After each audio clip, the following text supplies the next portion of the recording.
Empujé la puerta principal, el chirrido familiar me recibió, pero algo no estaba bien.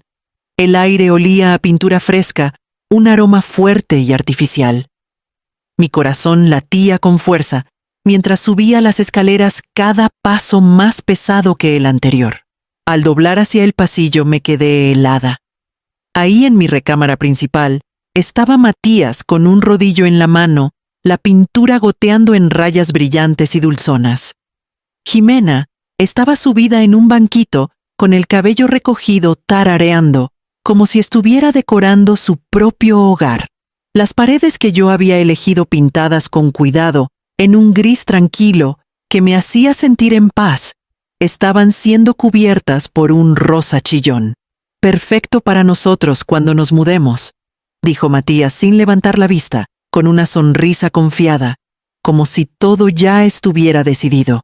Jimena soltó una risita, pasando la brocha por el borde. Esta habitación va a quedar mucho más alegre cuando terminemos. Por un momento, no pude moverme. Mi garganta se cerró. Esa habitación era mi refugio, el único lugar donde encontraba paz después de años de sacrificios. Cada detalle lo había elegido con cuidado. La alfombra bajo la cama era la que compré el año que terminé de pagar la hipoteca. El tocador en la esquina todavía tenía rasguños leves de cuando Matías de pequeño jugaba con sus carritos encima. Y ahora, sin siquiera consultarme, habían decidido que era suya. ¿Qué están haciendo? Mi voz salió más cortante de lo que esperaba. Matías finalmente se giró casual, como si lo hubiera interrumpido viendo tele. La estamos renovando. Nos lo vas a agradecer después. Jimena mojó su brocha de nuevo, sin siquiera mirarme. Ya era hora de que esta casa tuviera algo de vida. Algo se rompió dentro de mí. Lo sentí en el pecho frío y seguro. Esto no era solo redecorar. Era una invasión, un borrarme silenciosamente de mi propia casa. Me enderecé, dejando que el silencio se alargara, hasta que Jimena bajó su brocha. «Esta es mi recámara», dije con calma. «Y van a parar ahora mismo». Se miraron Matías poniendo los ojos en blanco, como si yo estuviera exagerando. Pero en esa mirada vi algo más, la certeza de que cedería, como siempre lo había hecho. Esta vez no. No siempre había vivido en medio de conflictos. Durante años mis mañanas comenzaban con el consuelo tranquilo de un café en el porche, el vapor subiendo en el aire fresco, mientras el sol despuntaba sobre los cerros de Querétaro. El jardín al pie de las escaleras era mi orgullo, filas de jitomates, hierbas y flores que cuidaba con manos pacientes. Adentro, mi sillón favorito me esperaba colocado junto a la ventana, donde podía leer en paz, con la luz cayendo, justo sobre las páginas. Después de décadas de prisas de turnos en el hospital, que se mezclaban unos con otros, por fin había construido un ritmo que era solo mío. Pensé en los años antes de esta calma, noches largas, con el uniforme de enfermera, el ardor del desinfectante en mi piel, las piernas doloridas, después de 12 horas de pie. Había vendido mi anillo de bodas para pagar la universidad de Matías. Me salté comidas para que él no se perdiera viajes de fútbol o uniformes. Cuando estaba enfermo, le tomaba la mano toda la noche y aún así iba al trabajo por la mañana, fingiendo que el peso en mi pecho no era agotamiento, sino voluntad. Cada sacrificio había sido por él. Creía que eso era el amor dar, hasta que no quedara nada, confiando en que algún día él lo entendería. Por un tiempo pensé que lo había hecho. Cuando se graduó, cuando me miró con orgullo, creí que las cuentas estaban saldadas. Pero ahora, parada en esa habitación manchada de rosa, vi algo distinto en sus ojos. No era gratitud. No era amor. Era posesión. Miraba mi casa, como quien evalúa una propiedad en venta, calculador expectante. Jimena solo lo reforzaba con su risa del tipo que me descartaba, como si fuera una visita que se había quedado demasiado tiempo. Salí de la recámara ese día, con el corazón latiendo fuerte y me senté en mi sillón junto a la ventana. Pero la luz ya no caía igual. El café sabía amargo. La casa ya no era mi santuario. Se sentía como un trofeo que ellos acechaban. Y la próxima vez que nos sentamos a cenar, Matías dejó claro que ese acecho se había convertido en un plan. Estábamos sentados alrededor de la mesa como si fuera una noche cualquiera, los platos llenos, los vasos tintineando. Matías se recargó en su silla, hablando con ese tono relajado que usaba cuando quería algo, pero no quería pedirlo de frente. «Nos vamos a quedar aquí un tiempo», dijo cortando su comida como si fuera lo más natural del mundo. «Nuestro departamento está muy chico y tú tienes todo este espacio». Bajé el tenedor. Mi voz se mantuvo firme como siempre cuando sabía que no podía titubear. «No, esta es mi casa. Necesitan construir la suya». Por un momento, el silencio se instaló entre nosotros. Los ojos de Jimena se alzaron fríos y cortantes. Egoísta, espetó sus palabras como una bofetada. «Tienes cuartos vacíos y prefieres que se llenen de polvo antes que ayudar a tu propia familia». Sentí el calor subirme por el cuello, pero mantuve la calma. Que los cuartos estén vacíos no significa que sean de ustedes. Escogieron su vida juntos. Escogieron su departamento. Esa responsabilidad es de ustedes, no mía.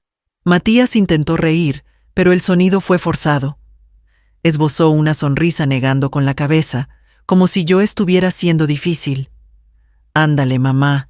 Siempre le das muchas vueltas. Nos estaríamos ayudando mutuamente. Tú nos tendrías cerca y nosotros tendríamos el espacio que necesitamos». Es puro sentido común, pero sus ojos lo delataban. No había calidez en ellos, ni rastro del niño que una vez se aferró a mi mano. Eran fríos calculadores, ya imaginando lo que tomarían si yo cedía 1 centímetro. Volví a tomar mi tenedor, negándome a alimentar más la discusión. «Ya tomé mi decisión», dije tranquila, pero definitiva. Jimena murmuró algo por lo bajo, su boca tensa con desprecio. Matías no insistió más, no en ese momento, pero la forma en que la miró me dijo que esto no había terminado. Y esa noche me di cuenta hasta dónde estaban dispuestos a llegar cuando escuché sus voces susurrando en el pasillo. La casa estaba en silencio esa noche, el tipo de silencio que antes atesoraba. Había apagado las luces, me había acomodado en la cama con la intención de leer unas páginas antes de dormir, cuando voces suaves llegaron desde el pasillo. Al principio pensé que era la tele, pero al escuchar con atención me di cuenta de que las palabras eran cuidadosas, deliberadas, demasiado bajas para hacer una charla casual. Me levanté de la cama, caminando sigilosamente hacia la puerta. Sus voces se volvieron más claras conforme me acercaba al pasillo. La voz de Matías era baja, pero inconfundible, cargada con esa mezcla de arrogancia y seguridad que había usado en la cena. «No te preocupes», susurró. «Va a ceder. Una vez que firme los papeles, la escritura será nuestra». Mi estómago dio un vuelco. Jimena soltó una risita corta, cruel, aunque amortiguada. «Te lo dije. Siempre termina doblándose. Solo hay que empujar en el momento justo». Me aferré al marco de la puerta, el peso de sus palabras aplastándome. Esto no era quedarse un tiempo. No era ayudar a la familia ni llenar cuartos vacíos. No solo estaban acechando mi casa, planeaban quitármela, borrarme por completo. Por un instante, la rabia me quemó rápida y ardiente. Quise abrir la puerta de golpe, enfrentarlos a los dos, gritar, hasta quedarme sin voz. Pero no me moví. Me obligué a respirar a través del fuego en mi pecho, a quedarme quieta en las sombras. Gritarles solo probaría su punto, que era débil emocional, incapaz de razonar. No, no les daría esa satisfacción. Regresé a mi cuarto cerrando la puerta con suavidad. Me senté en la orilla de la cama, el pulso acelerado, la mente dando vueltas. Pensaban que era predecible alguien que se doblaría hasta romperse. Pero yo había sobrevivido cosas más duras que una traición. Y si querían una guerra por esta casa, acababan de declararla. Por la mañana, mi decisión se había endurecido. Sabía que necesitaba prepararme, porque el próximo movimiento no sería en susurros. El sueño no llegó. Me quedé mirando el techo, sus voces resonando en mi cabeza, cada palabra cortando más profundo que la anterior. Mi mano se deslizó al buró donde solía estar mi joyero, el que alguna vez guardó mi anillo de bodas. Recordé el día que lo empeñé parada en esa tienda oscura, el dependiente pesando el oro, como si no fuera más que metal. Me dije que valía la pena, que un anillo se podía reemplazar, pero la educación de Matías no. Pensé en los años que siguieron en el fondo de retiro, que construí con tanto esfuerzo. Lo vacié para que él pudiera comprar su primer departamento, creyendo que le daría estabilidad, una base para su vida adulta. Me dije que era una inversión en su futuro, el deber de una madre, para asegurar que su hijo tuviera un lugar donde pertenecer. Pero la tinta ni siquiera se había secado en los papeles cuando empezó a pedir más. Los recuerdos más dolorosos, sin embargo, no eran sobre dinero. Eran de noches en desesperación silenciosa, sosteniendo a Matías cuando el mundo lo derribaba.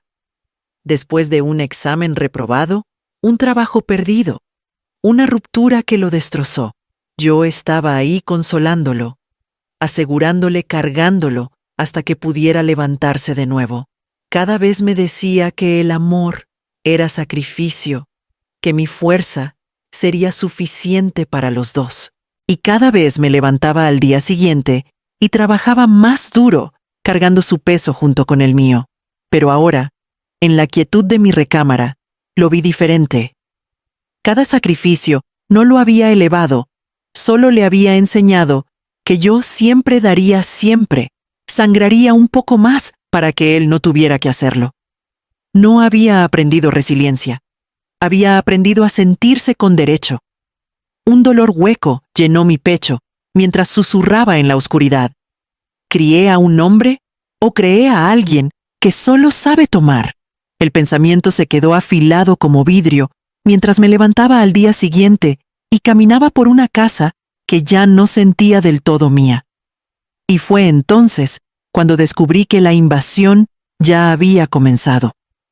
La puerta principal estaba sin seguro cuando llegué a casa esa tarde. Mi pecho se apretó al instante. Algo estaba mal.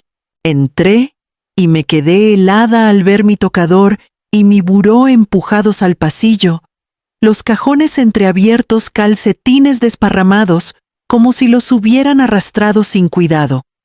Mis lámparas, las que elegí después de pagar la casa, estaban torcidas contra la pared. El sonido de risas flotaba desde el piso de arriba, seguido por el raspado de rodillos contra el yeso. Mi corazón latía con fuerza mientras subía las escaleras de dos en dos. Al llegar a la puerta de mi recámara, el olor a pintura volvió a llenar el aire denso y dulzón.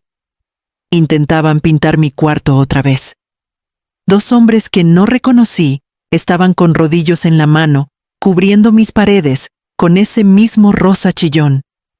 Jimena se giró, como si me estuviera dando la bienvenida a su casa, no a la mía. «La estamos haciendo nuestra», dijo con una sonrisa demasiado amplia. «Ya te vas a acostumbrar». Sus palabras desgarraron algo dentro de mí. Toda la calma, toda la paciencia, todo el silencio que había tragado, se derramó de una vez. Para mi voz retumbó en la habitación. Los trabajadores se detuvieron a mitad de pincelada, mirándose con incomodidad. «Bajen los rodillos. Ahora. Esta es mi casa y no tienen derecho a estar aquí». Matías dio un paso adelante, su rostro tenso. «Mamá, estás exagerando. Solo estamos ayudando. Esto necesita un cambio. ¡Fuera!». Señalé la puerta temblando pero firme. «Todos ustedes. Fuera de mi casa». Los trabajadores no esperaron a que él discutiera. Recogieron sus herramientas rápido y pasaron junto a mí, sin mirarme a los ojos. Jimena murmuró algo por lo bajo, pero su sonrisa se había borrado. Matías se quedó un momento más con la mandíbula apretada antes de salir furioso por las escaleras. El silencio después fue ensordecedor. Me quedé en la puerta de mi recámara, medio arruinada, mirando las rayas rosas que cortaban el gris que había elegido con tanto cuidado. Esa noche, llamé a un cerrajero, cambié todas las cerraduras de todas las puertas. Y mientras estaba sentada en la mesa de la cocina, con una taza de café temblando, pero decidida, supe que no podía esperar a que volvieran, tenía que estar lista. La mañana después de la invasión no perdí tiempo. Mis manos aún temblaban mientras marcaba al número de la compañía de seguridad, las palabras saliendo más cortantes de lo que planeaba. Quiero cámaras. En toda la casa. Alarmas sensores de movimiento en cada puerta, cada ventana. El hombre al otro lado prometió enviar un equipo ese mismo día. Cuando la camioneta llegó, observé desde el porche mientras los técnicos descargaban cajas de equipo. Cada taladro en el revestimiento, cada cable colocado a lo largo del marco, se sentía como una armadura que me protegía. Para la tarde, tenía una aplicación en mi celular que mostraba cada rincón de mi propiedad. Probé cada alarma, cada sensor, escuchando la sirena estridente hasta que sentí que mis hombros se relajaban por primera vez en semanas. No era paz, no del todo, pero era algo parecido. Podía respirar sin sentir que alguien podría colarse por mi puerta en cualquier momento. Aún así, el dolor seguía ahí. Parada en el patio miré el césped donde Matías corría descalzo de niño, su risa persiguiendo luciérnagas en la noche. Ese recuerdo chocaba con el que aún quemaba en mí su sonrisa confiada mientras pintaba mis paredes, reclamándolas como suyas. Intenté reconciliar esas dos imágenes, el niño que crié y el hombre que ahora me veía como un obstáculo. Pero se mezclaban hasta que ya no podía separarlas. Esa noche me senté en mi sillón junto a la ventana celular, en mano, viendo las imágenes de las cámaras en tiempo real. Era extraño este poder de ver todo afuera mientras me mantenía dentro. Una fortaleza sí, pero una que me recordaba cuánto ya había perdido. Cuando la casa quedó en silencio, me hice una promesa. No me tomarían desprevenida otra vez. Y 2 días después, cuando mi celular vibró con una alerta que no esperaba, entendí lo necesaria que era esa promesa. Era media mañana cuando mi celular vibró con una alerta aguda. Casi la ignoré, pensando que era una ardilla o un coche pasando, pero la palabra movimiento brilló en la pantalla. Mi mano se apretó mientras abría la aplicación. Ahí estaba. Matías parado frente a mi puerta, sus hombros encorvados, mientras sacaba una llave de su bolsillo, deslizándola en la cerradura como si nada hubiera cambiado. Contuve el aliento, viéndolo girarla y moverla su rostro fruncido por la frustración cuando no abría. La cámara lo captó todo, la forma en que miró por encima del hombro, el tic nervioso en su mandíbula, la impaciencia creciendo con cada intento fallido. Luego, desapareció del cuadro. Cuando volvió, mi pecho se convirtió en piedra. Sostenía una palanca. Jadeé tan fuerte que me asusté a mí misma. En la pantalla, mi propio hijo encajó el acero frío entre el marco y la cerradura, empujando con fuerza sus dientes apretados. La alarma gritó las luces, parpadeando en la transmisión. Matías retrocedió con los ojos abiertos antes de correr a su coche. En segundos, se había ido dejando la palanca tirada en el césped. Me quedé congelada por un largo momento, el celular resbalándose en mi mano. Luego, el instinto tomó el control. Guardé el video, lo copié 2 veces y tomé mis llaves. El trayecto a la comisaría fue un borrón, mi visión nublada, pero entré con paso firme. Quiero presentar una denuncia, dije colocando el celular en el mostrador. Intento de robo. Tengo pruebas en video. La expresión del oficial se endureció mientras veía. El rostro de Matías era claro, sus acciones innegables. La denuncia fue tomada la evidencia registrada. Esa noche de vuelta en casa, me senté en la oscuridad con una taza de café que se enfrió. Los sollozos vinieron lentos, profundos y crudos. No solo por la puerta que intentó forzar, sino por el lazo que sabía que acababa de romper. Para la noche siguiente, comenzaron las llamadas, su voz ya no calmada, ni con derecho, sino desesperada. La llamada llegó de la policía antes del anochecer. Habían detenido a Matías. Las palabras me golpearon con una mezcla extraña de alivio y dolor. Mi hijo, mi único hijo, sentado en una celda, porque decidí protegerme. Me senté en la mesa de la cocina mirando el celular en silencio, esperando que comenzara. Y no tardó mucho. El primer timbre fue de Jimena, su voz aguda y frenética. «Calla, por favor, tienes que retirar los cargos». Matías no quería hacer eso. Solo estaba frustrado. «Te dejaremos en paz, te lo juro, solo. Arregla esto antes de que arruine su vida», escuché en silencio. Ella seguía hablando, las palabras tropezándose, hasta que finalmente hablé. «No, no a menos que me prometan. No más llaves, no más sorpresas, no más planes. Se mantienen fuera de mi casa, de mis asuntos y lejos de mí». Hubo silencio al otro lado. Por primera vez no tenía nada ingenioso que decir. Luego vino la voz de Matías horas después, cruda y desesperada, desde el teléfono de la cárcel. «Mamá, por favor». Me equivoqué. No estaba pensando. Nunca lo volveré a hacer. Solo di que quieres retirar la denuncia. Me alejaré, te dejaré en paz. Por favor. Mi garganta se cerró, pero me obligué a mantenerme firme. Retiraré la denuncia solo si cumples cada palabra. Me dejas en paz. No más intentos, no más mentiras. Si rompes esa promesa, no te protegeré otra vez. Respiró con fuerza, luego se quedó callado. El silencio se alargó hasta que fue casi insoportable, y luego finalmente: «Está bien, lo prometo». A la mañana siguiente regresé a la comisaría y firmé los papeles para retirar la denuncia. Matías fue liberado ese mismo día. Cuando llegué a casa, la casa estaba en silencio. Por primera vez en meses, no había risas resonando en el pasillo, ni olor a pintura invadiendo mi recámara, ni amenazas flotando en el aire. Y en ese silencio, sentí el peso de lo que había intercambiado familia por paz, mientras me giraba hacia la vida que me esperaba detrás de mis puertas cerradas. Los meses que siguieron se desplegaron con una calma que no había conocido en años.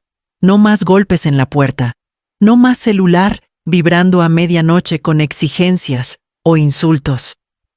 El silencio se extendió no pesado esta vez, sino ligero como aire, moviéndose por fin en una habitación que había estado sellada. Escuché rumores sobre Matías y Jimena a través de la familia. Una prima me detuvo en el mercado, hablando con suavidad, como si no estuviera segura de que quisiera saber. Jimena estaba embarazada. Apenas sobrevivían, mudándose de un arrendamiento corto a otro, siempre atrasados con las cuentas. Asentí, sin juzgar, con las palabras más breves y corteses. Por dentro, no sentí más que alivio. Su lucha ya no era mía para cargar. Cada mañana me encontraba reclamando la vida que intentaron quitarme. Planté nuevas filas en el jardín, arrancando hierbas hasta que me dolían las manos, luego retrocediendo para admirar el verde brotando del suelo. Repinté la cocina de un crema suave que captaba la luz de la mañana, justo como quería. Y cada noche regresaba a mi recámara principal, las paredes de nuevo, en el gris tranquilo, que había elegido el color que me hacía sentir en paz. El rosa se había ido borrado, como si nunca hubiera existido.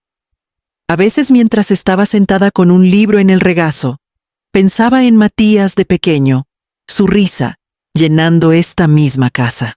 El dolor de esos recuerdos aún estaba ahí, pero más suave ahora, ya no lo bastante afilado para herirme. Dejaba que los recuerdos vinieran y se fueran como visitantes que ya no temía. Una noche, parada en la ventana, con vista al patio con el café enfriándose en mis manos, susurré al cuarto vacío: Me elegí a mí misma. Y lo haría de nuevo. Las palabras se asentaron en las paredes en el jardín, en cada rincón de la casa que había luchado por mantener. Y por primera vez en mucho tiempo, me sentí en casa, no solo en la casa, sino en mi propia vida.